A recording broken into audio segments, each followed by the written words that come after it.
موضوع الدرس في إثبات المعاد وعظمة كتاب الله سورة التكوير تفسير ابن كثير. الحمد لله رب العالمين والصلاة والسلام على أشرف الأنبياء وسيد المرسلين سيدنا محمد وعلى آله وأصحابه أجمعين. اللهم صل على سيدنا محمد وعلى آل سيدنا محمد كما صليت على إبراهيم وعلى آل إبراهيم في العالمين إنك حميد مجيد. أعوذ بالله من الشيطان الرجيم. بسم الله الرحمن الرحيم. فلا أقسم بالخنس الجوار الكنس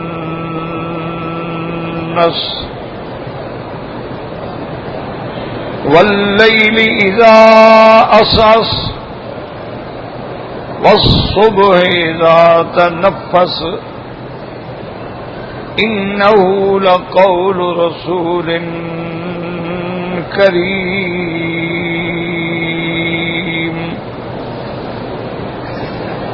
ذي قوة عند ذي العرش مكين مطاع ثم أمين وما صاحبكم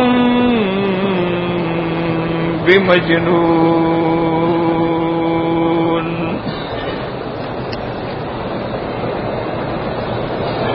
ولقد رآه بالأفق المبين وما هو على الغيب بضنين وما هو بقول شيطان رجيم فأين تذهبون إن هو إلا ذكر للعالمين لمن شاء منكم أن يستقيم وما تشاءون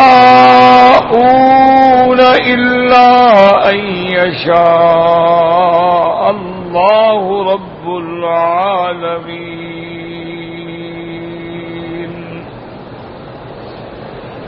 اللہ تبارک و تعالی نے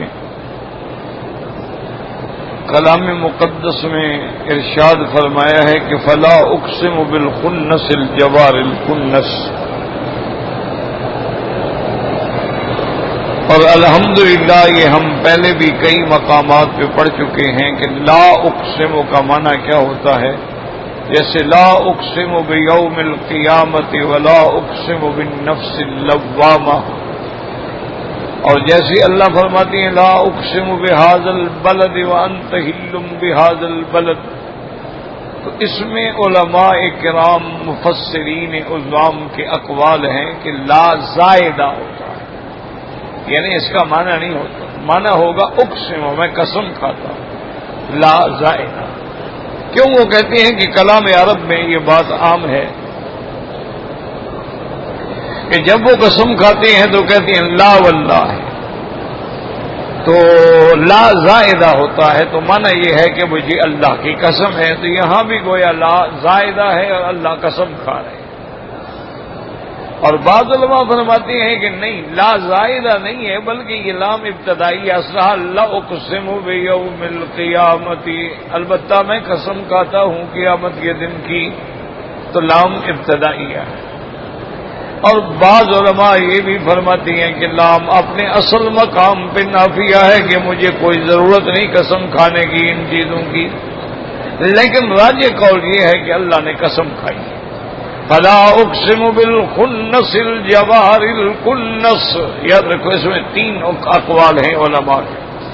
بعض علماء فرماتی ہیں کہ اس سے مراد جو ہیں وہ خمسہ سیارات ہیں 5 جو سیارات ہیں وہ مریخ ہے، مشتری ہے، عطارد ہے، زحل ہے، زہرہ ہے، یہ 5 سیارات، تو ان کی اللہ نے قسم کھائی ہے۔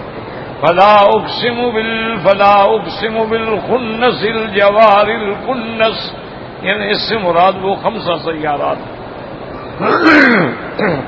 اور بعض علماء فرماتے ہیں کہ نہیں، اس سے مراد وہ 7 سیارات ہیں، اور بعض علماء نے فرمایا کہ اس سے مراد جو ہے وہ بقر الوحش ہے۔ ایک تو ہماری گائے ہوتی ہے نا، یہ جسے ہم پالتو گائے کہتے ہیں، ایک جنگلی گائے ہوتی ہے، اس کو بقر الوحش کہتے ہیں۔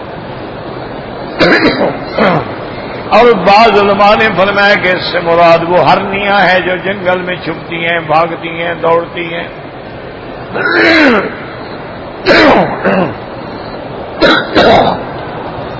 لیکن یاد رکھیں کہ راجح قول یہی ہے کہ اس سے مراد 5 سیارات، اور ان کو کہا جاتا ہے 5 سیارات متحیرہ۔ کیا معنی؟ وہ کبھی آگے جاتے ہیں، کبھی پیچھے آتے ہیں، کبھی آگے جاتے ہیں، پیچھے آتے ہیں، گویا وہ متحیر ہیں، یعنی حیران ہیں۔ تو اس سے مراد جو ہے اللہ نے یعنی ان کی قسم کھائی۔ فلا اقسم بالخنس الجوار الکنس، علماء نے فرمایا، اللہ فرماتے ہیں مجھے قسم ہے ان چھپ جانے والوں کی، الجوار چلنے والے، الکنس پھر رک جانے والے، تو اس سے مراد جو ہے وہ سیارات ہیں، وہ سیارات 5 ہیں، سیارات متحیرہ ہیں۔ اور بعض علماء فرماتی ہیں اس سے سارے ستارے ہیں۔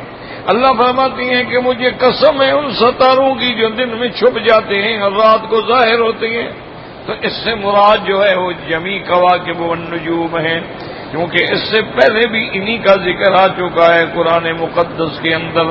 اللہ تبارک و تعالی نے کئی مقام پہ فرمایا ہے، اذا السماء انفطرت واذا الكواكب انتصرت واذا البحار فجرت، تو وہ یہ فرماتے ہیں علماء کہ اس سے مراد وہ سارے ستارے ہیں جو دن میں ظاہر چھپ جاتے ہیں، سورج کی روشنی میں چھپ جاتے ہیں، اور رات کو ظاہر ہوتی ہیں۔ اور اس کے بعد اللہ نے قسم کھائی واللیل اذا عسعس، یاد رکھو عسعس جو ہے یہ ضدین میں استعمال ہوتا ہے۔ کیا معنی؟ واللیل، مجھے قسم ہے رات کی جب وہ اپنے اندھیرے کے ساتھ آ جائے، یا معنی ہوتا ہے قسم ہے مجھے رات کی جب وہ چلا جائے، تو عسعس بمعنی اقبلہ بھی آتا ہے اور ادبرہ بھی آتا ہے، آنے کے بھی اور جانے کے معنی میں بھی آتا ہے۔ والصبح اذا تنفس، اور مجھے قسم ہے صبح کی جب وہ سانس لے۔ علماء نے فرمایا کہ یہاں اللہ تبارک و تعالی نے مثال دی ہے رات کی، اس کی مثال ایسے بندے سے ہے کہ جو مکروب ہے، جو محزون ہے، جو غم میں ڈوبا ہوا ہے، اس کی پوزیشن ایسی ہے کہ جیسے اس پہ اندھیرا چھا رہا ہے، اور جب صبح ہوتی ہے تو تھوڑا سانس لیتا ہے تو اس کو راحت و آرام ملتا ہے۔ والصبح اذا تنفس، اور بعض علماء کرام نے اس کی دوسری تفسیر بھی بیان فرمائی ہے، انہوں نے فرمایا واللیل اذا عسعس، قسم ہے مجھے رات کی جب اس کا اندھیرا چھا جائے۔ انہوں نے فرمایا اس سے مراد یہ ہے کہ وہ زمانہ جاہلیت کا اندھیرا، حضور پاک سے پہلے کفر کا اندھیرا، شرک کا اندھیرا، بت پرستی کا اندھیرا، کیونکہ یاد رکھیں شرک جو ہے وہ اندھیرا ہے اور ایمان جو ہے وہ نور ہے۔ اللہ فرماتے ہیں اللہ ولی الذین آمنوا یخرجهم من الظلمات الى النور والذین کفروا اولیاءهم الطاغوت یخرجونهم من النور الى الظلمات، اللہ مومنوں کا دوست ہے، اللہ مومنوں کا مددگار ہے جو ان کو ظلم، شرک و کفر کے اندھیروں سے نکال کے نور ایمان نصیب فرماتی ہیں۔ تو ایمان نور ہوتا ہے اور شرک جو ہے وہ اندھیرے ہوتے ہیں۔ کیا مانا؟ جیسے آدمی اندھیرے میں بھٹکتا ہے، کبھی ادھر چلا گیا کبھی ادھر چلا گیا، مشرک بھی کبھی درختوں کا سجدہ کبھی قبروں کا سجدہ، کبھی بتوں کا سجدہ اور کبھی دیوی دیوتاؤں کا سجدہ، کبھی جانوروں کا سجدہ، کبھی سانپوں کا سجدہ، سب کو خدا بنا، ایک سجدہ چھوڑا تو در در ٹھوکریں کھا رہا۔ اس لیے بعض علماء فرماتے ہیں واللیل اذا عسعس، کہ جب وہ جاہلیت کا اندھیرا چھا گیا تھا مکے میں، والصبح اذا تنفس، پھر جب میرے مدنی نے پیدا ہو کے روشنی کر دی جیسے صبح کی روشنی ہو جاتی ہے، والصبح اذا تنفس، جب میرے مدنی کا نور چمکا، فاران کی چوٹی سے چمکا اور پورے عالم کو روشن کر دیا۔ اللہ تبارک و تعالیٰ نے یعنی آپ کی ایسے مثالیں عطا فرمائی ہیں۔ اس لیے بعض علماء فرماتی ہیں فلا اقسم بالخنس الجوار الکنس، اللہ فرماتے ہیں مجھے ان ستاروں کی قسم ہے جو ظاہر ہوتے ہیں، جو چھپ جاتے ہیں۔ بعض علماء نے فرمایا اس کی طرف اشارہ ہے کہ سارے انبیاء ستارے ہیں اور حضرت محمد مصطفیٰ آفتاب عالم تاب ہیں، وہ سورج ہیں، اور جب سورج آ جاتا ہے تو پھر سب ستارے چھپ جاتے ہیں۔ اس لیے اللہ نے قرآن پاک میں حضور پاک کی صفات میں بیان فرمایا یا ایھا النبی انا ارسلناک شاہدا ومبشرا ونذیرا وداعیا الی اللہ باذنہ وسراجا منیرا۔ اور صحابہ بھی فرماتی ہیں کہ جب ہم حضور کے چہرے پہ غور سے نظر ڈالتے تھے ایسے معلوم ہوتا تھا کہ ان الشمس تجری فی وجہہ، گویا آپ کے چہرے کے اندر سورج دوڑ رہا ہے۔ اور بعض علماء فرماتے ہیں کہ ہم جب آپ کے چہرے پہ نظر ڈالتے تھے تو 14ویں کی چاند کی طرح روشن ہوتا تھا، جیسے کہ ان بیٹیوں نے، ان بچیوں نے جب میرے آقا مدینہ منورہ تشریف لے گئے انہوں نے استقبال کیا تو کہا تھا طلع البدر علینا من ثنیۃ الوداع، آج 14ویں کا چاند طلوع ہو گیا ہے ثنیۃ الوداع کی جانب سے، وجب الشکر علینا ما دعا للہ داعی، ہم پر اللہ کی اس عظیم نعمت کا شکر واجب ہے کہ اللہ نے ہمیں محمد مدنی جیسا رسول عطا فرمایا، اللہ پاک نے ہمیں خاتم النبیین عطا فرمایا، اللہ نے ہمیں رحمت للعالمین عطا فرمایا، اللہ تبارک و تعالی نے ہمیں شفیع المذنبین عطا فرمایا ہے۔ تو انہوں نے بھی چاند سے تشبیہ دی تھی حضور صلی اللہ علیہ وسلم کو، لیکن بی بی عائشہ نے سورج سے تشبیہ دی، فرمایا لنا شمس وللآفاق شمس، بی بی عائشہ فرماتی ہے ایک میرا سورج ہے اور ایک دنیا کا سورج ہے، شمسی احسن من شمس السماء، میرا سورج جو ہے وہ دنیا کے سورج سے بھی زیادہ بہتر ہے۔ اس کی وجہ یہ ہے کہ دنیا کا سورج تو بادلوں میں چھپ جاتا ہے، دنیا کا سورج تو رات کی تاریکی میں ڈوب جاتا ہے، لیکن میرے مدنی کا چہرہ تو رات کو بھی روشن ہوتا ہے، تو اس لیے انہوں نے بھی آپ کے چہرے کو سورج سے تشبیہ دی ہے۔ لیکن یاد رکھو بعض صحابہ کہتے ہیں چاند، بعض کہتے ہیں سورج، تو اس کو علماء محدثین نے جمع کیا، انہوں نے فرمایا جانے جب حضور کے جلال کا وقت ہو تو سورج چلتا ہے آپ کے چہرے میں، اور جب حضور کی مہربانی اور جمال کی گھڑی ہو تو گویا 14ویں کا چاند کھلا ہوا ہے۔ محدثین کرام نے ان دونوں حدیثوں کو جمع فرما دیا ہے، تو علماء نے فرمایا کہ اس سے ایک سبق دیا جا رہا ہے، کیونکہ آگے قرآن کا ذکر آ رہا ہے تو مناسبت بھی یہی بنتی ہے کہ جب پہلے تارے آئے کوئی رک گئے، کوئی چھپ گئے، کوئی ظاہر ہو گئے، اور اس کے بعد پھر آفتاب عالم تاب آیا، جب سارے ستارے ختم ہو گئے، رات آ گئی، عیسیٰ علیہ السلام کے بعد نبوت جو ہے کوئی نہیں، 600 سال تک کوئی نبی نہیں آیا، حضرت عیسیٰ علیہ السلام جو ہے وہ بنو اسرائیل کے آخری نبی ہیں، یعنی ان کے بعد پھر اندھیرا چھا گیا، ما آتاہم من نذیر، اللہ نے فرمایا میرا مدنی آپ مکے والوں کو ڈرائیں جن کے پاس کوئی پیغمبر نہیں آیا، یہ اندھیرے کے اندر ہیں، وَإِن كَانُوا مِن قَبْلُ لَفِي ضَلَالٍ مُبِينٍ، یہ گمراہی کے اندر پڑے ہوئے ہیں، یہ اللہ کے کعبے کا ننگے طواف کرتے ہیں اور اپنے عقل میں سمجھتے ہیں کہ یہ بہت بڑی نیکی کر رہے ہیں کہ ان کپڑوں میں ہم نے گناہ کیا ہے، وہ کپڑے پہن کے کیسے طواف کریں۔ اور بدبختو، جن اعضاء سے تم نے گناہ کیا ہے پھر وہ اعضاء بھی تو کاٹ کے باہر پھینک دو۔ بس یہ حالت ہے، گمراہی ہے۔ یہ اتنے بڑے گمراہ ہیں کہ جس گھر کو اللہ نے اس لیے بنایا تھا، اس لیے خلیل نے بنایا، وَتَطْهِرْ بَيْتِيَ لِلطَّائِفِينَ، اللہ نے فرمایا میرے خلیل میرے گھر کو پاک کر دو شرک سے، میرے گھر کو پاک کر دو بتوں سے۔ اور یہ مشرک مکے والے، انہوں نے اللہ کے گھر میں 360 بت رکھ دیے،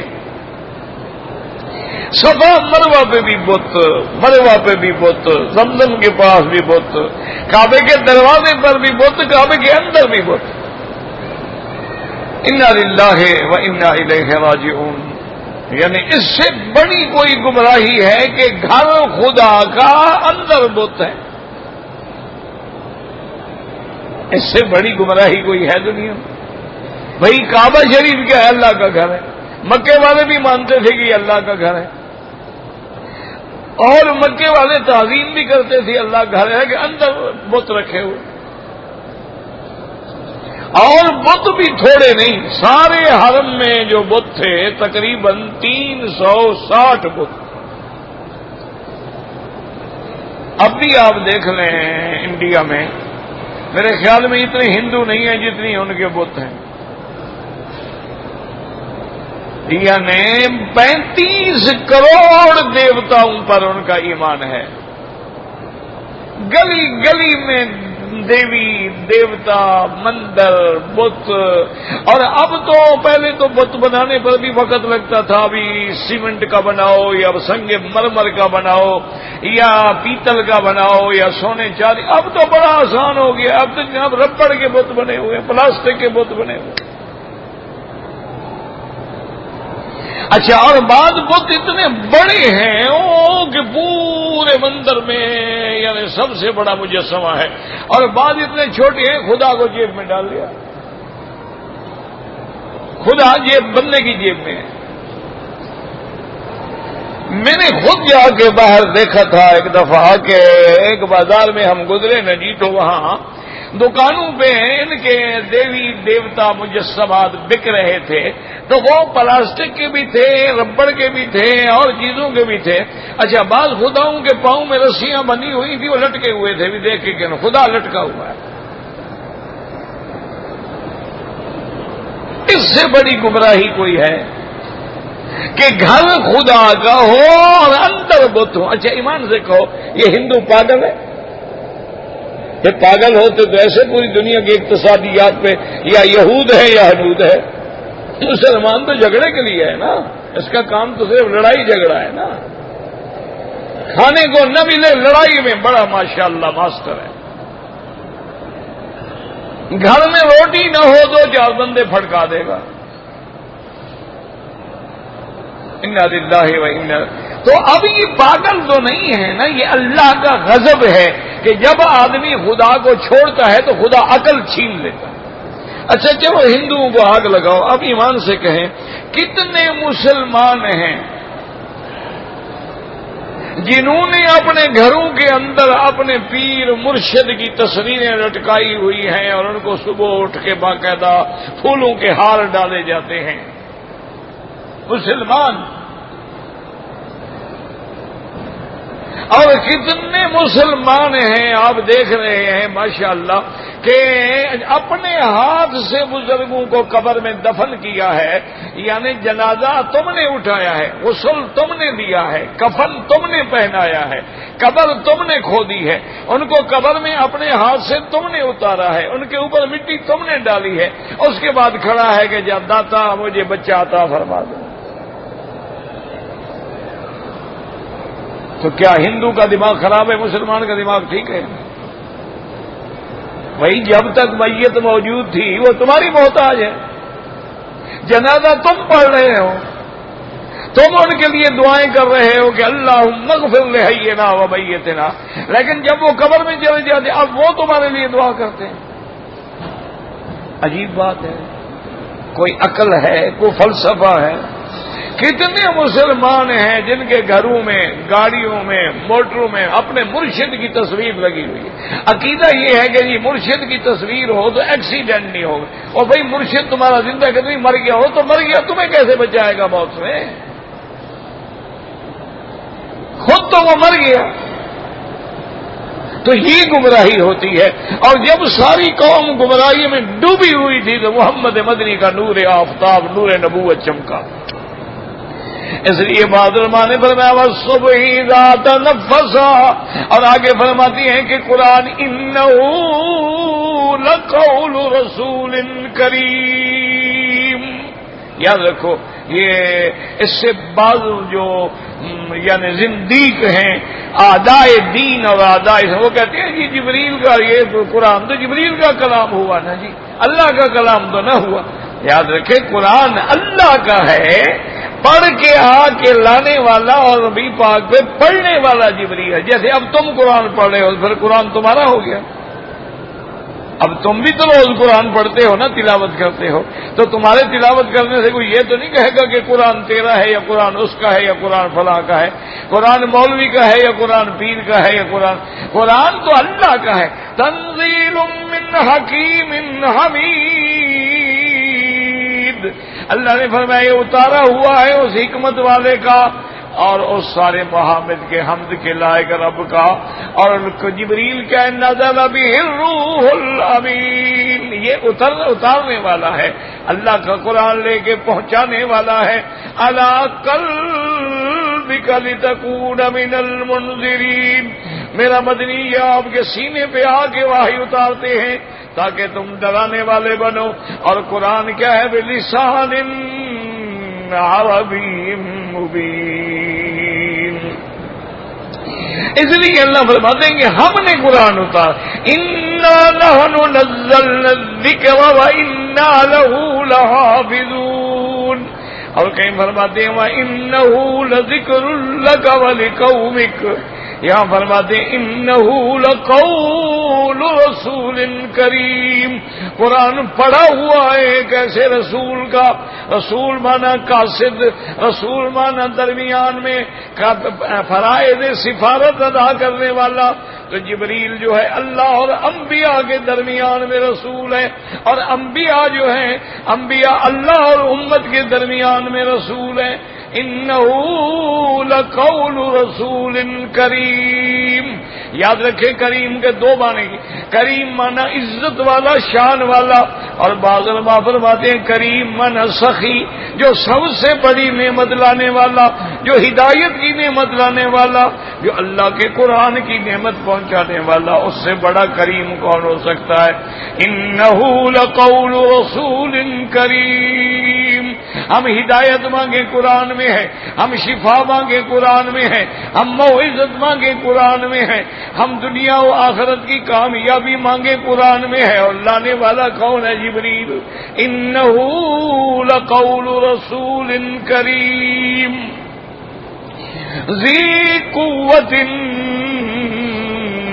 عند ذی العرش مکین، اور وہ جبریل بڑی قوت والا ہے، بڑی طاقت والا ہے، جیسے دوسرے مقام پہ اللہ نے فرمایا علمہ شدید القویٰ، اور ایک روایت میں آتا ہے کہ حضور پاک نے فرمایا جبریل، اللہ فرماتے ہیں ذی قوت، طاقت والا، تیری کتنی طاقت ہے؟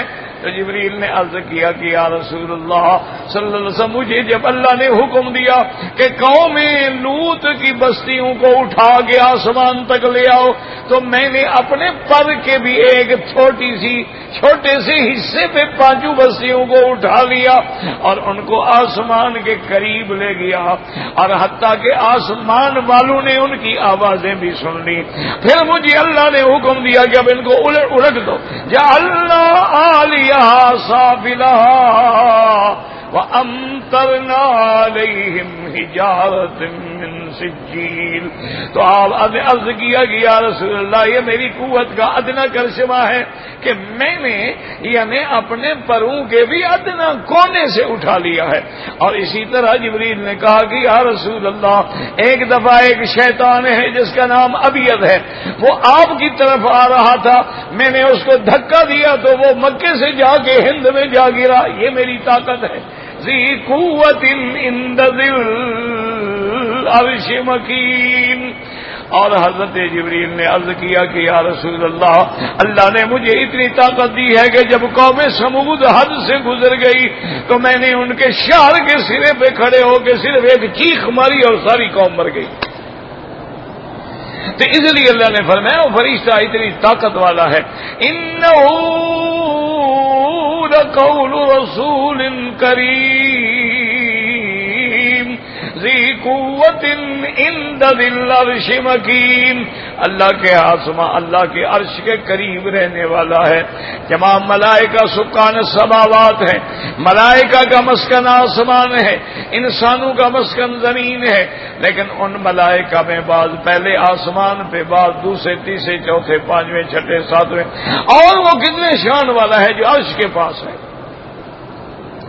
ان ذی قوت عند ذی العرش مکین مطاع، اس کی سب اطاعت کرتی ہیں. تمام فرشتوں کا سردار ہے، تمام فرشتے اس کا کہنا مانتے ہیں، اس کے حکم پہ چلتے ہیں. مطاع ثم امین. اور میرے مدنی وہ شان والا بھی ہے، ملائکہ سردار بھی ہے اور امانت والا بھی ہے. وہ کبھی میرے وحی میں خیانت نہیں کر سکتا کہ کوئی لفظ بدل ڈالے، کوئی آیت چھوڑ دے. یا حضرت جبریل کے پاس جانا تھا، حضرت علی کے پاس جانا تھا اور حضور کے پاس آ جائے. اللہ نے فرمایا وہ امانت والا ہے، اسی کو امانت پہنچاتا ہے جس کا میں نے حکم دیا ہے. ذی قوت عند ذی العرش مکین مطاع ثم امین. اب اللہ نے مکے والوں کا رد کیا. وما صاحبکم بمجنون. اے مکے والو، اے قریشیو، اے بدبختو، میرا مدنی دیوانہ نہیں. دیوانے تو تم ہو جو ایسے فرزانے کو نہیں مانتے ہو، دیوانے تو تم ہو جو ایسے پیغمبر کو نہیں مانتے ہو جو ساری کائنات کے پڑھانے والا ہے. کیوں کافر کہتے تھے نا کہ دیوانہ ہے،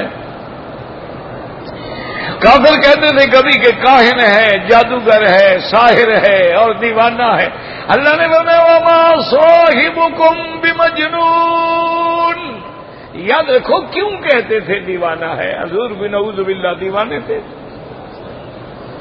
اللہ اکبر. وجہ یہ تھی کہ جب حضور ان کو عرش کی، کرسی کی، جنت کی، حوروں کی، غلمان کی باتیں سنا دے، وہ کہتی یار یہ کوئی دیوانے والی بات ہے اور میں ایسے کیسے ہو سکتا. جب ان کو حضور بتلاتے تھے کہ اللہ نے مجھے خاتم النبیین بھیجا ہے اور پوری دنیا پر میرا دین ہوگا اور اللہ میرے دین کو غالب کر دیں گے، لیظہرہ علی الدین کلہ، تمام ادیان پہ غالب آ جائے گا. وہ کہتے ہم مکے میں نہیں رہنے دیتے آپ کو، کہتے ہیں میرا دین ساری دنیا پہ غالب آ جائے گا. سو معلوم ہوتا ہے نعوذ باللہ مجنون. اس لیے کافر کہتے تھے، ورنہ اب یہ تھوڑا ہے کہ نعوذ باللہ حضور کسی کو مارتے تھے.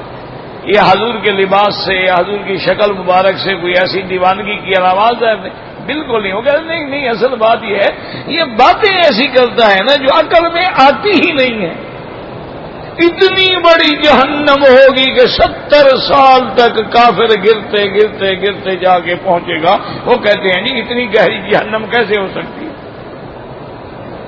اتنی بڑی جنت ہوگی کہ 7 آسمان اور 7 زمینیں بچھائی جائیں تو یہ اس کا عرض بنے گی. طول کتنا ہوگا؟ وہ کہتے جناب یہ کوئی عقل کی بات ہے، بلا عقل میں آ سکتی ہے. اسی لیے وہ کہتے. اسی لیے ایک دن آمنہ کے لال رحمت للعالمین صلی اللہ علیہ وسلم اسی مکے میں حرم میں کعبہ شریف کے سائے میں بیٹھے تھے. آپ کے بعد ولید بن المغیرہ آیا.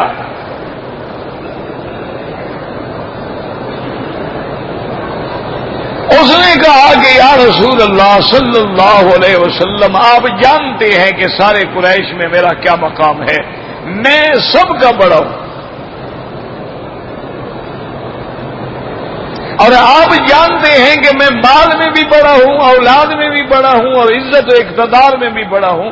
مجھے اور سارے سرداروں نے اپنا نمائندہ بنا کے آپ کے پاس بھیجا ہے، میں آپ سے کچھ باتیں کرنا چاہتا ہوں۔ حضور نے فرمایا بالکل بالکل باتیں کرو۔ انہوں نے کہا آپ نے یہ جو دعویٰ کیا ہے کہ میں اللہ کا نبی ہوں اور ساری دنیا کی آلیہ باطلہ جو ہے یہ کچھ نہیں، صرف ایک خدا کو مانو اور مجھے نبی مانو، یہ دعویٰ جو آپ نے کیا ہے یا رسول اللہ، کیا اس کی وجہ یہ ہے کہ آپ مکے کے سردار بننا چاہتے ہیں، اس لیے کہ نعرہ دیا ہے کہ قوم سے نعرے کے پیچھے آ جائے اور مجھے سردار بنا لیں؟ اگر ایسی بات ہے تو ہم سارے مکے کے سردار آگے آپ کی بیعت کرتے ہیں اور آپ کو اپنا سردار مانتے ہیں۔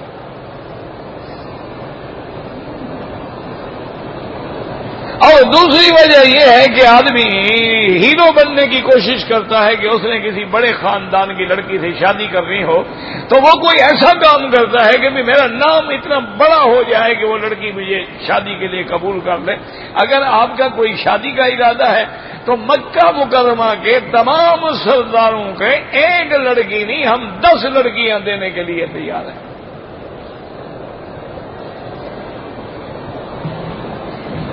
اور تیسری بات یہ ہے کہ یا رسول اللہ صلی اللہ علیہ وسلم کہ اگر آپ کو سرداری کی بھی خواہش نہیں، عورت کی بھی خواہش نہیں ہے،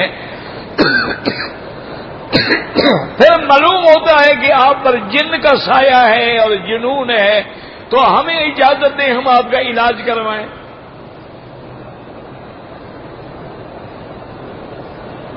مہربانی کر کے ہمارے خداؤں کو کچھ نہ کہیں، مہربانی کر کے ہمارے آلیہ باطلہ کی تردید نہ کریں۔ یہ بات ہمیں ہضم نہیں ہوتی کہ ایک خدا سارے کام کر لیتا ہے۔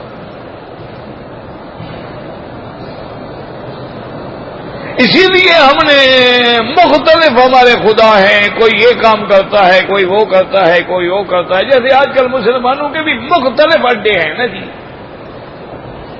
کوئی کام حضرت داتا صاحب کے ذمے ہیں، کوئی حضرت فرید شکر گنج کے ذمے ہیں، کوئی لال شہباز قلندر کے ذمے ہیں، کوئی حضرت بھٹائی کے ذمے ہیں۔ ہم نے بھی تقسیم کیا ہوا ہے نا کام۔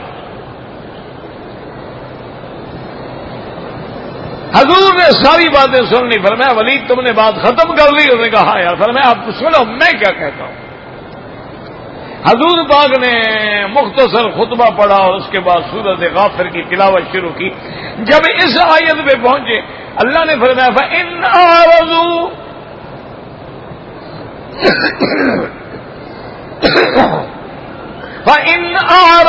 فَقُلْ أَنذَرْتُكُمْ صَاعِقَةً مِثْلَ صَاعِقَةِ عَادٍ وَثَمُودَ۔ میرا مدنی اگر قرآن سننے کے بعد بھی یہ منہ پھیرتے ہیں تو ان کو بدلا دو گے، تم پر بھی کہو گے عاد و ثمود کی طرح بجلی گرے گی۔ جب حضور نے پڑھا تو بس بس یا رسول اللہ، بس بس بس بس، کانپنے لگ گیا۔ جب گھر آیا لوگوں نے پوچھا کیا بات ہے، انہوں نے کہا مجھے خدا کی قسم ایسے معلوم ہوتا تھا کہ ابھی مجھ پر عذاب نازل ہو جائے۔ اس لیے اللہ نے فرمایا دیوانو تم دیوانے ہو کہ میرا مدنی تو ساری کائنات کی ہدایت کے لیے آیا ہے۔ وما صاحبكم بمجنون، اور وہ یوں کہتے تھے کہ یہ جبریل نہیں آتا میرے مدنی کے پاس، بل نعوذ باللہ کوئی جن ہے، کوئی شیطان ہے، وہ آ کے آپ کے کان میں باتیں ڈالتا ہے۔ حالانکہ وہ بدبخت یہ نہیں سمجھتے تھے کہ اگر شیطان ہو تو وہ بھی الحمدللہ رب العالمین ڈالے گا، وہ تو شیطانی باتیں بتلائے نا۔ اگر وہ شیطان ہوتا نعوذ باللہ تو مالک یوم الدین اور ایاک نعبد و ایاک نستعین کا سبق لے کے آتا، لیکن بدبخت تھے، وہ یہ سمجھتے تھے۔ اس لیے اللہ نے فرمایا میرے مدنی پر الزام لگانے والوں، میرے مدنی نے جبریل کو دنیا میں بھی دیکھا ہے اور بالکل مشرقی کنارے کے افق پہ بھی دیکھا ہے اور آسمانوں پہ بھی دیکھا ہے۔ وہ جانتے ہیں کہ وہ اللہ کا فرشتہ ہے، وہ جبریل ہے، وہ صاحب وحی ہے، نعوذ باللہ وہ کوئی جن نہیں۔ وَلَقَدْ رَآهُ بِالْأُفُقِ الْمُبِينِ وَمَا هُوَ عَلَى الْغَيْبِ بِضَنِينٍ۔ اور میرے مدنی کو جو غیب کی خبریں اللہ دیتا ہے، آپ اس پر کوئی متہم نہیں، آپ پہ تہمت نہیں لگائی جا سکتی کہ آپ نے چھپا دی ہیں۔ اللہ جو غیب کی خبریں ظاہر فرما دیتی ہیں، یا اللہ نے جیسے جبریل کو دکھلایا ہے، جبریل بھی تو غائب ہے اور کسی نے نہیں دیکھا، حضور پاک نے ٹھیک ٹھیک بتا دیا ہے، اس میں آپ کوئی بخل نہیں فرماتے ہیں۔ وَمَا هُوَ بِقَوْلِ شَيْطَانٍ رَّجِيمٍ۔ یہ اللہ کا اعلیٰ کلام ہے، یہ جبریل کا پڑھا ہوا ہے، یہ کسی شیطان کا پڑھا ہوا یا ڈالا ہوا نہیں ہے۔ فَأَيْنَ تَذْهَبُونَ۔ اتنے دلائل کے بعد ہے بدبختوں، کدھر بھاگے جا رہے ہو؟ إِنْ هُوَ إِلَّا ذِكْرٌ لِّلْعَالَمِينَ۔ یہ تو دو جہانوں کے لیے نصیحت ہے۔ لمن شاء منکم ان یستقیم۔ اب جو چاہے تم میں سے سیدھے راستے پہ جم جائے، لیکن اصل بات یہ ہے کہ وما تشاءون الا ان یشاء اللہ الا ان یشاء اللہ رب العالمین۔ اور تمہارا یہ چاہنا، یہ توفیق، یہ بھی تمہارے ہاتھ میں نہیں ہے جب تک کہ اللہ تبارک و تعالی یہ توفیق عطا نہ فرمائے۔ وما تشاءون الا ان یشاء اللہ رب العالمین۔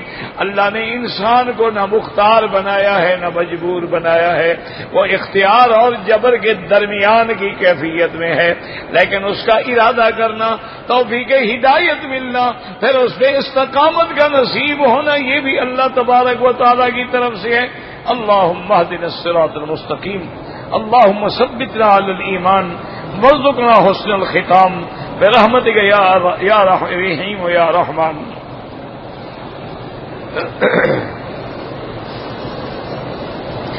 بھائی طواف اپنے لیے کریں، کسی دوسرے کے لیے نہیں۔ ہاں علماء نے یہ لکھا ہے کہ اگر کوئی آدمی مثلا طواف کرتا ہے یا عمرہ کرتا ہے، اپنے لیے کرتا ہے، اب اللہ کی رحمت سے امید ہے کہ اللہ ہمیں ثواب دیں گے، اور تو یہ کہتا ہے کہ یا اللہ یہ ثواب فلاں کو عطا فرما دے، تو یہ کر سکتا ہے، یعنی کرے اپنے لیے، عمل اس کا اپنا ہے۔ جیسے تم مزدوری کرتے ہو، وہاں سے مزدوری ملنی ہے، تم کہہ دیتے ہو بھی میں فلاں بندے کو بھیجوں گا، میری مزدوری اس کو دے دو، تو وہ مزدوری لے سکتا ہے۔ تو اسی طرح آپ اپنے لیے کریں، ان کے لیے دعا کریں۔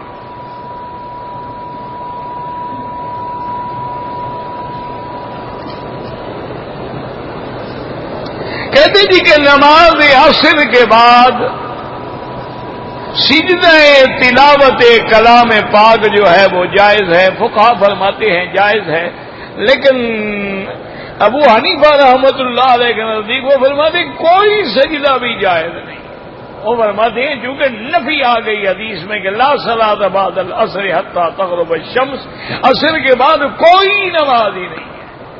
لیکن بعض علماء فرماتے ہیں کہ جو چیز ضرورت پیش آ گئی، جیسے جنازہ آ گیا، اب یہ تو نہیں کہ ہم جنازہ رکھ کے بیٹھے رہیں، یا جیسے آدمی تلاوت کر رہا تھا اچانک سجدہ تلاوت آ گیا، وہ کہتے ہیں وہ جائز ہے، چونکہ یہ ذوات الاسباب ہیں، سبب بن گیا، عمدن نہ کرو۔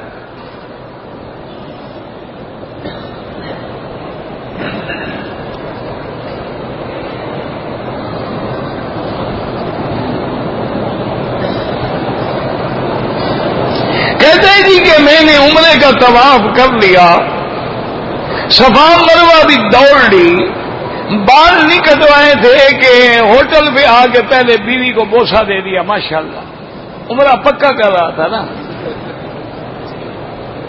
بہرحال تم صدقہ کرو، دم تو نہیں پڑی، باہر صورت صدقہ کر دو 10-20 ریال، اور جب تک حلق نہ کراؤ احرام میں ہو، اور احرام کا معنی یہ ہے کہ حلال حرام ہے، اور احرام میں تو اللہ نے خاص طور پہ پابندی لگائی ہے کہ لا رفث ولا فسوق، کہ اپنی بیوی پر بھی شہوت کی نظر نہ ڈالو اور کوئی نافرمانی والا کام بھی نہ کرو اور کوئی لڑائی بھی نہ کرو. احرام کی تو پہلی شرط یہ ہے کہ اپنی بیوی پر 2-4 گھنٹے صبر کر لو, بعد میں وہ بیوی تمہاری ہی تو ہے, کدھر چلی جائے گی.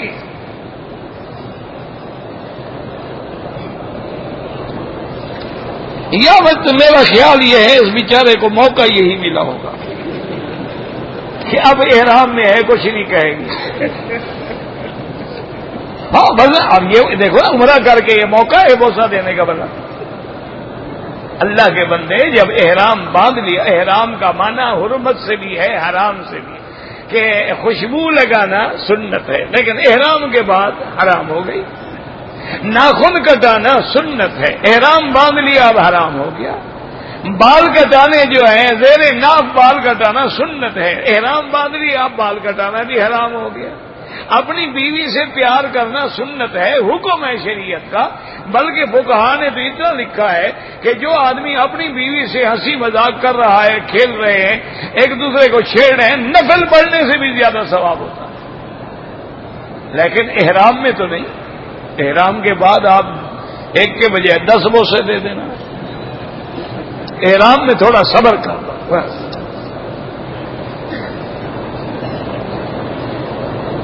کہتے جی کہ میری دکان ہے, اس میں 15 لاکھ روپے کا مال ہے, اس مال کی قیمت کرے اور زکات نکالے. یہ کیا بات, جتنا مال ہے 15 لاکھ ہے, 10 ہے, 20 ہے, 50 ہے, اس کی قیمت کر کے اندازہ لگا کے اس کی زکات دینی ہوگی. بلکہ کوشش یہ کیا کریں کہ زکات بنتی ہے مثلا 1 لاکھ روپے, آپ 1,10,000 دیں. کیوں, ہو سکتا ہے اندازے میں غلطی ہو گئی ہو, تو لہذا زیادہ میں تو صدقے کا ثواب مل جائے گا نا.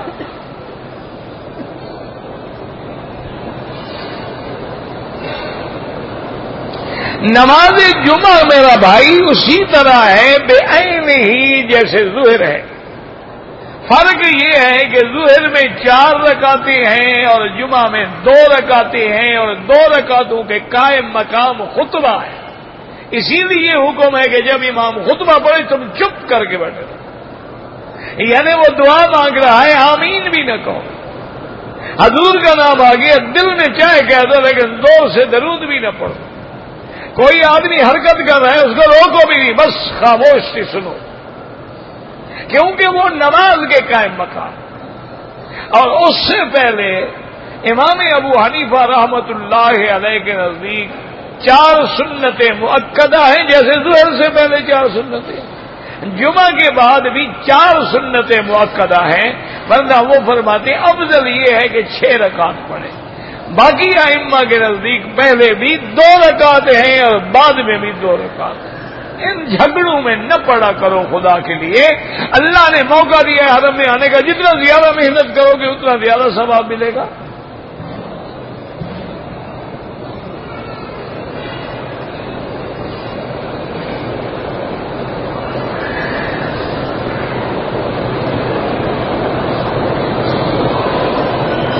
کہتے ہیں جی کہ قضا نماز کے بارے میں مثلا نمازیں قضا ہو گئی. مسئلہ اچھی طرح سمجھ لیں. اصل اگر مثلا 1 سال 2 سال 3 سال 4 سال نماز پڑھی نہیں,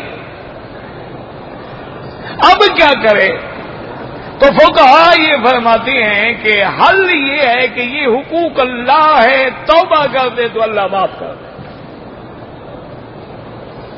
اور آئندہ پھر کبھی قضا نہ کرے. لیکن امام ابو حنیفہ رحمت اللہ علیہ فرماتے ہیں توبہ بھی کرے اور قضا بھی پڑھتا رہے.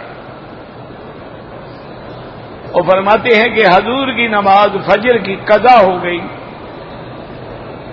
سفر میں حضور پاک تھے, جہاد کا سفر تھا. حضور پاک نے بلال کو بلایا رضی اللہ عنہ, کا حضرت بلال سے کہ بلال تمہاری ڈیوٹی ہے, ہم سب تھکے ہوئے ہیں, ہمیں نیند آ جائے, تم ایک آدمی جاگتا ہے, ایک کا جاگنا تو مشکل نہیں ہے نا, تو لہذا تم انتظار کرو, جیسے ہی صبح کا وقت ہو اذان دو. حضرت بلال فرماتے ہیں کہ میں بھی تھکا ہوا تھا, میں نے اونٹ کا پلان جو اتار کے رکھا نا, تو اس کے ساتھ ایسے ٹیک لگا کے بیٹھ گیا کہ جیسے صبح صادق ہوگی فوراً اذان دے دوں گا، لیکن غالباً النوم مجھے بھی نیند آ گئی۔ حضور صلی اللہ علیہ وسلم کو بھی نیند آ گئی۔ سب سے پہلے حضور پاک اٹھے، لیکن جب سورج نکل آیا، دھوپ نے جگایا،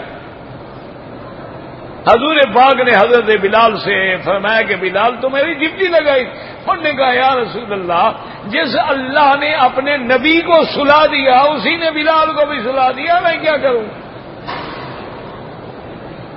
تو آپ نے فرمایا فخرجوا من هذا الوادی، اس وادی سے نکلو، ان هذا الوادی بها شیطان، اس وادی میں شیطانی اثرات۔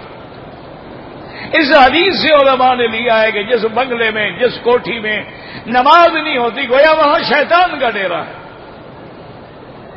حضور نے نکل کے باقاعدہ قضا نماز پڑھی۔ جنگ خندق کے موقع پر حضور کی نمازیں قضا ہو گئیں۔ حضور اتنے غضب میں آ گئے، فرمایا مر اللہ قبورہم نارا، اللہ مشرکین اور کفار کی قبروں کو جہنم کی آگ سے بھر دے، ہماری نمازیں انہوں نے ضائع کرا دی۔ تو حضور نے قضا پڑھی۔ تو امام صاحب فرماتے ہیں کہ اگر قضا ضروری نہیں تھی تو حضور فرماتے بس توبہ کر لو بھائی، استغفار کر لو، پھر قضا پڑھنے کی کیا ضرورت؟ تو ان کے نزدیک تو قضا پڑھنی پڑے گی۔ اچھا، باقی وہ فرماتے ہیں کہ یہ کیا مسئلہ ہوا کہ اگر 2-4 نمازیں قضا ہو جائیں وہ تو پڑھو، اگر 2-4 سال کی ہوں تو نہ پڑھو۔ اگر قضا ہے، ایک قضا ہے تو پڑھتے ہو، 2 ہے تو پڑھتے ہو، تو پھر 2 سال کی ہیں تب بھی پڑھو۔ اور وہ یہ بھی لکھتے ہیں کہ بجائے نفل پڑھنے کے افضل یہ ہے کہ تم قضا کی نیت کر کے نمازیں پڑھتے رہو، تاکہ ایک تو تمہارا ثواب بھی بڑھ جائے گا اور قضا بھی ہوتی جائے گی۔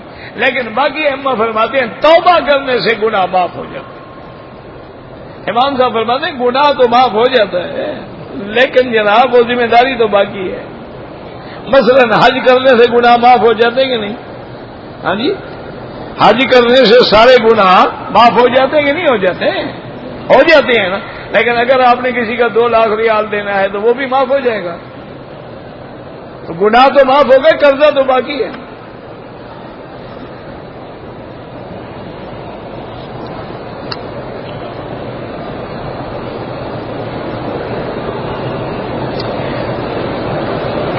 بہرحال آپ دعا کریں اور حرم میں جو دعائیں مانگیں گے انشاءاللہ ضرور قبول ہوں گی، اللہ بار بار لے آئیں گے۔ کہتے جی بنگلہ دیش میں علماء پر، طلباء پر اور اسلام والوں پہ بڑا سخت وقت ہے، اللہ ان کی مشکلات آسان کرے۔ اللہ تبارک و تعالی وہاں کے ذی اقتدار لوگوں کو ہدایت نصیب فرمائے۔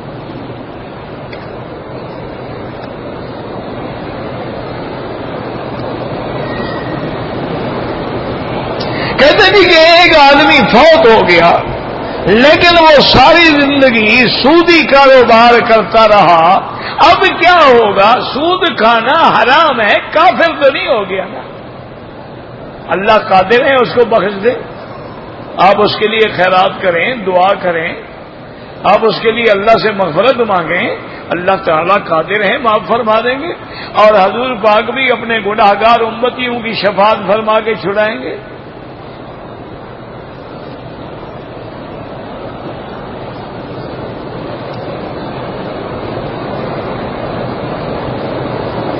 کہتے ہیں جی کہ آپ کو پتہ نہ چلا، 2 مہینے کے بعد پتہ چلا ہے کہ میں نے جو غلطی کی تھی مجھ پہ ایک دم یعنی واجب ہے، تو اب بھی ادا کر دو، 2 مہینے کے بعد ادا کر دو، تمہارے ذمے ہے، اللہ کا قرضہ ہے، ادا کرو۔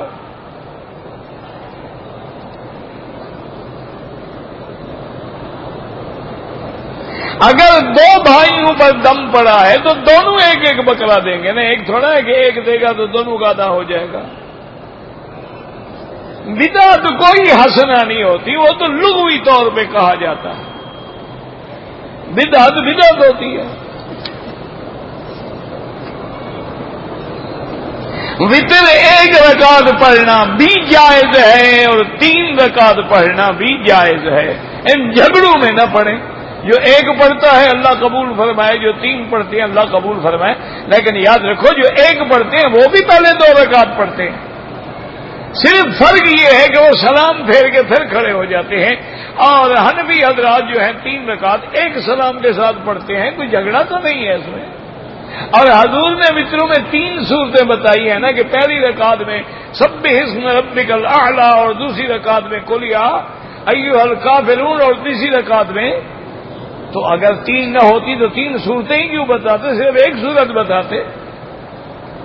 لیکن خدا کے لیے جھگڑو نہیں, جو ایک پڑھتے ہیں اللہ قبول فرما لے اور جو 3 پڑھتے ہیں اللہ قبول فرما لے.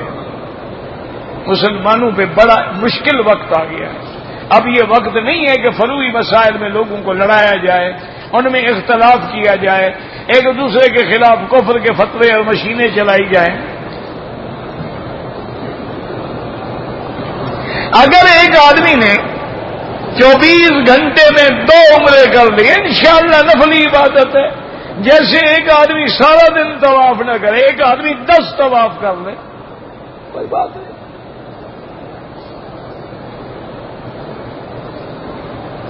اگر ماں بہن کوئی بیمار ہے اس کے لیے عمرہ, یہی میں نے بتایا, اپنے لیے عمرہ کرو, ان کے لیے دعا کرو. پینٹ شرٹ بھی پہن سکتے ہو, لیکن اگر بازو نکلا ہوا ہے, کوہنی سے ظاہر ہے, تو نماز مکروہ ہو جاتی ہے. بغیر وضو کے قرآن کو ہاتھ نہ لگائیں. رکوع کے دوران نظریں جو ہیں قدموں والی جگہ پہ ہوں.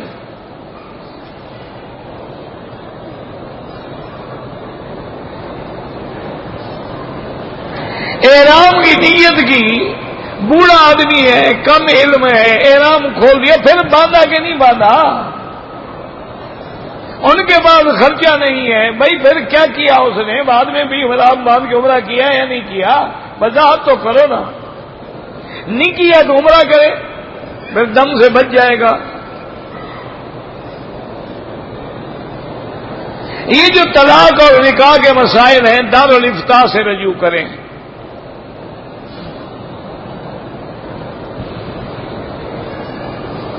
جو لوگ قبروں سے دعا مانگتے ہیں اور نبی پاک کو عالم الغیب سمجھتے ہیں, حضرت علی کو مشکل کشا سمجھتے ہیں, وہ کافر ہے, اس میں کوئی شبہ ہے؟ قل لا يعلم من في السماوات والارض الغیب الا اللہ, اللہ کے سوا کوئی عالم الغیب نہیں, کوئی مشکل کشا نہیں, کوئی الہ نہیں, کوئی حاجت روا نہیں.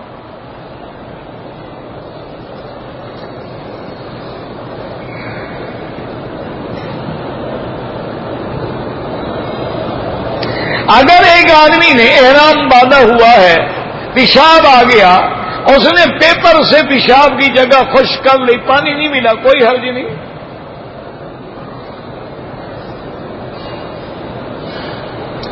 ہاتھ اٹھا کے فاتحہ خوانی کرنے کی کوئی ضرورت نہیں ہوتی, بس عظم اللہ اجرکم غفر میتکم.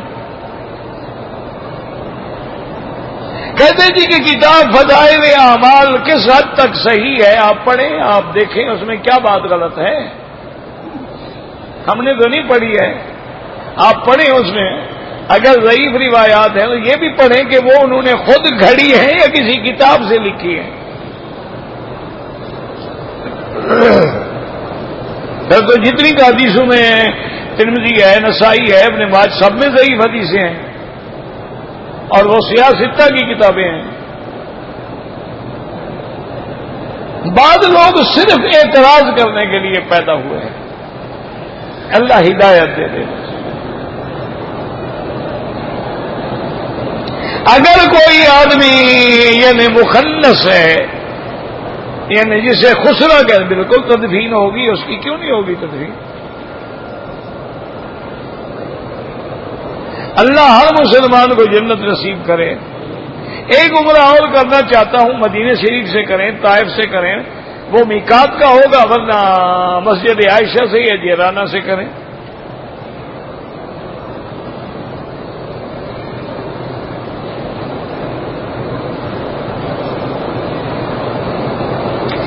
ایک آدمی کی 2 سال پہلے شادی ہوئی, شروع دن سے ہی بیوی سے نہیں بنی اور اس کے دل میں نفرت ہے بیوی سے, وہ اس کے حقوق بھی ادا نہیں کر سکتا, طلاق دے دے, اس کو فارغ کر دے.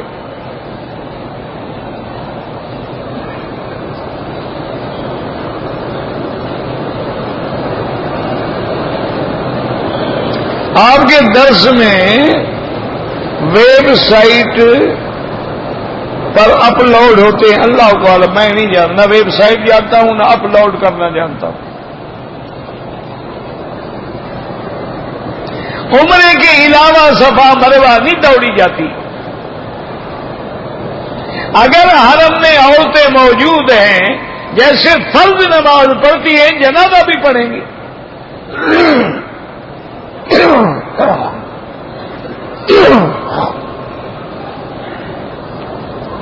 امام ابو حنیفہ رحمت اللہ علیہ امام جعفر صادق کے شاگرد تھے، میں نے نہیں پڑھا کہیں، اللہ عالم، اللہ جانتا ہے۔ اگر ہوں بھی تو کوئی بات نہیں۔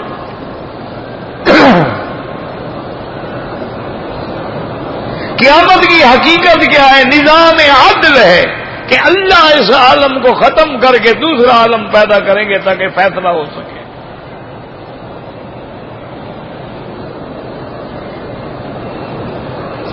جو پاکستان سے خواتین آتی ہیں وہ پردہ نہیں کرتی، اللہ ہدایت دے۔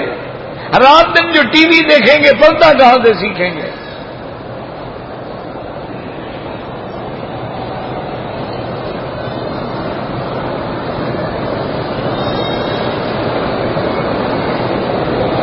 کہتے ہیں جی کہ ایک آدمی نے عمرے میں خانہ کعبہ کے طواف تو کر لیا، صفا مروہ نہیں دوڑا، سر مڈا لیا، بعد میں صفا دوڑا، دم پڑ گئی ایک بکری۔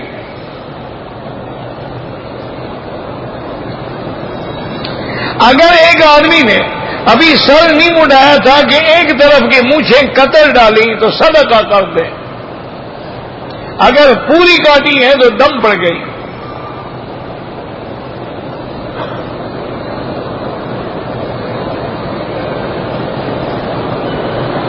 احرام کی حالت میں اچانک خون کے قطرے احرام پہ گر گئے، کوئی بات نہیں، آپ دھو ڈالیں، عمرہ کریں، کوئی مسئلہ نہیں، کوئی حرج نہیں۔ قرآن کی آیات پڑھ کے دم کرنا، پھونک دینا سب جائز ہے۔ پورے مکے میں ایک نماز کا 1 لاکھ ملتا ہے۔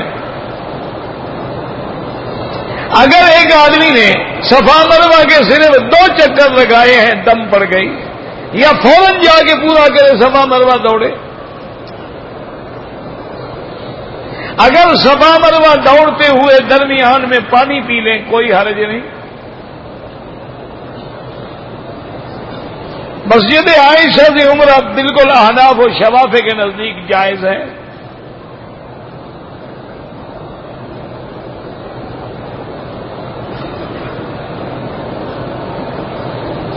ایک غیر مسلم نے 2 کھیت تھے، ایک نمبر والا کھیت جو تھا مسلمان بھائی کو بیچ دیا، معاہدے میں مسلمان کو کھیت میں سے راستہ دینا طے پایا تھا۔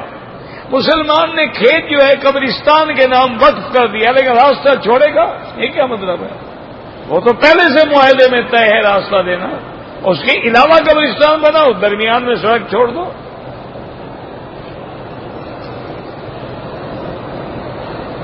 عشاء کی نماز کا ٹائم تو صبح صادق تک ہوتا ہے، لیکن افضل یہ ہے کہ رات کے 12 بجے سے پہلے پہلے پڑھ لیں۔ اگر مرغی کو پلانٹ یا مشین کے ذریعے ذبح کیا جائے وہ حرام ہے۔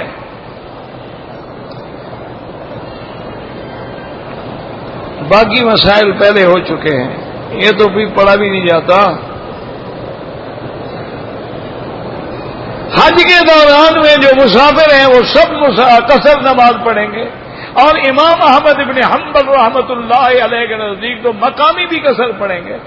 صرف احناف کے نزدیک یہ ہے کہ مقامی پوری پڑھے گا۔ عورت اگر احرام باندھنا چاہے، غسل کرنا سنت ہے، نہ کرے کوئی بات نہیں۔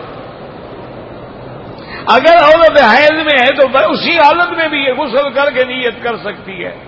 مکے میں آنے کے بعد اپنے ہوٹل میں بیٹھی رہے، جب اس کے دن پورے ہو جائے غسل کر کے عمرہ مکمل کرے۔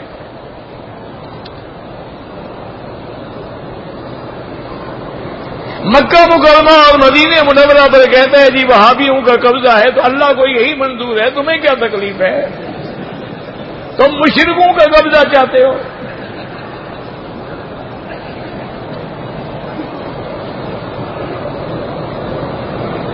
مسجد عائشہ جیلانہ سے عمرہ ہوتا ہے.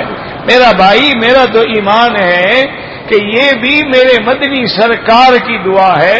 حضور نے فرمایا تھا کہ اللہم لا تجعل قبری وثنا یعبد، اللہ میری قبر کو سجدہ گاہ نہ بنانا. اور آپ نے فرمایا لعن اللہ الیہود والنصارى، اللہ یہود و نصارہ پہ لعنت کرے، اتخذوا قبور انبیائہم مساجدا، جنہوں نے انبیاء کی قبروں کو سجدہ گاہ بنا لیا. اللہ نے حضور کی دعا سن لی. اللہ نے فرمایا ہم ایسا انتظام کر دیں گے سجدہ تو سجدہ ہاتھ بھی نہیں لگانے کے بارے میں.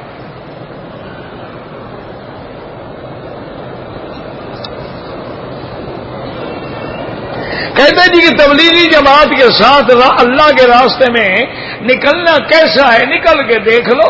اگر برا سکھاتے ہوں ڈاکہ چوری تو نہ جاؤ، دین سکھاتے ہوں تو لگے رہو. میں تو کبھی گیا نہیں، تم نکل کے دیکھ. اللہ کا راستہ بھی کہہ رہے ہو، پھر پوچھنے کا کیا معنی ہے بھائی؟ اللہ ہدایت دے. اللہم صلی علی سیدنا محمد وعلی آل سیدنا محمد وبارک وسلم. یا حی یا قیوم یا ذا الجلال والاکرام، یا ذا الجلال والاکرام، یا ذا الجلال والاکرام. اللهم فرج هم المهمومين، نفس كرب المكروبين، واقض الدين عن المدينين، واشفنا واشف مرضانا ومرضى المسلمين. یا اللہ بیماروں کو شفا عطا فرما. یا اللہ بے حیاؤں کو حیا عطا فرما، بے دینوں کو دین عطا فرما، بے اولادوں کو اولاد عطا فرما. جن کی اولادیں ہیں ان کو صالح بنا، جن کے گھروں میں بچیاں ہیں ان کے رشتے آسان فرما، بے روزگاروں کو روزگار عطا فرما، قرض داروں کے قرض ادا فرما. یا اللہ مسلمان جس ملک میں ہیں ان کی جان مال آبرو عزت کی حفاظت فرما. یا اللہ تمام مسلمان ملکوں کی حفاظت فرما. یا اللہ اس بلد امین کو قیامت تک ہر فتنے سے محفوظ فرما. سبحان ربک رب العزت عما یصفون وسلام علی المرسلین والحمد للہ رب العالمین. اللهم صل علی سیدنا محمد وعلی آل سیدنا محمد كما صليت على ابراہیم وعلى آل ابراہیم انک حمید مجید.